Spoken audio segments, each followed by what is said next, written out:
Hello friends, welcome back to my channel. My name is Ankur Bendratta. दोस्तों, हम बात करेंगे फाइटर के बिजनेस एनालिसिस की।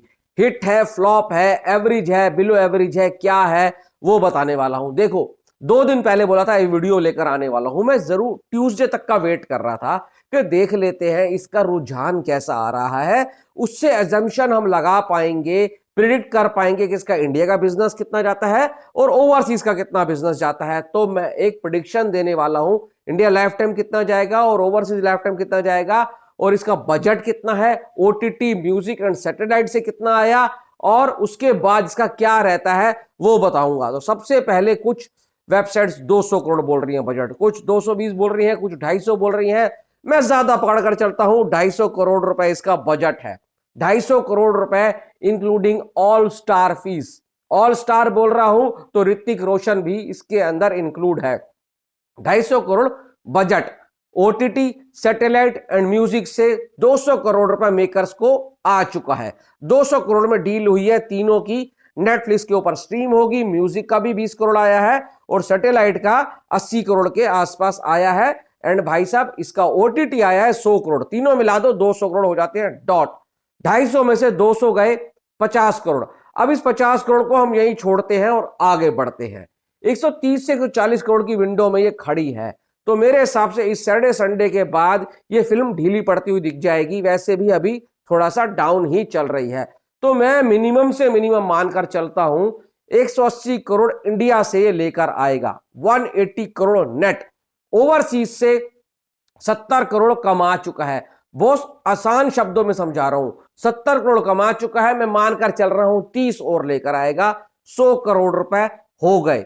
180 और 100, 280 होता है। अब इसका सिंपल सीधा फंडा होता है कि 280 आया है ना। अब यहां से आपको मैं गेम समझाता हूं। देखो, इन्होंने कोई बड़ा डिस्ट्रीब्यूटर हायर नहीं करा, क्योंकि वाईकॉम खुद एक डिस्ट्रीब्यूटर है।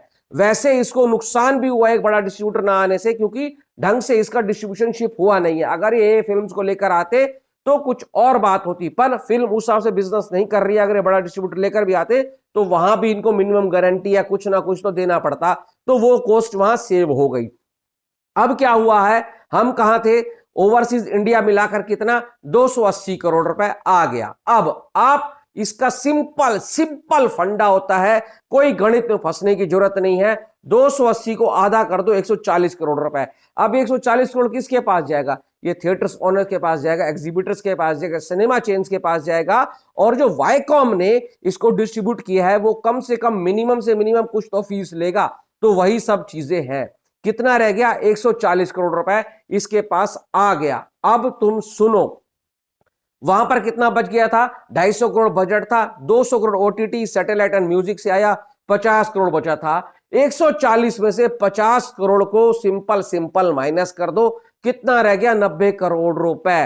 अब ये फिल्म अगर इतना बिजनेस करती है, इंडिया 180, ओवरसीज 100 करोड़ रुपए, तो भाई इनकी कोई ब्रांड के साथ कोलैबोरेशन है तो मुझे नहीं पता।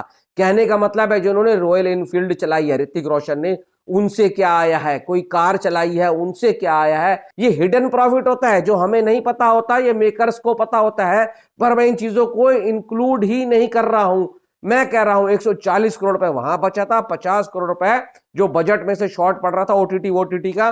तो 140 में से 50 करोड़ माइनस करो, 90 करोड़ रुपए डॉट इनको मिल रहा है। तो ये फिल्म फ्लॉप तो कतई नहीं है, फ्लॉप तो कतई ही नहीं है। अबव एवरेज या फिर हिट का टैग लेकर जाएगी। अब उम्मीद करता हूं जो मैंने आपको बताया है, सिंपल शब्दों में बताया है, समझ आ गया होगा। नहीं समझ आया होगा तो इंस्टाग्राम पर भी मैसेज कर सकते हो, कमेंट बॉक्स में आ सकते हो, वहां पर भी क्लियर कर दूंगा। और कुछ डाउट रह जाता है तो वैसे तो मैंने बहुत ही इजीली बताया है। उम्मीद करता हूं सब समझ आया होगा। वीडियो में इतना ही, कुछ अच्छा लगा हो चैनल को सब्सक्राइब जरूर करना। Thanks for watching.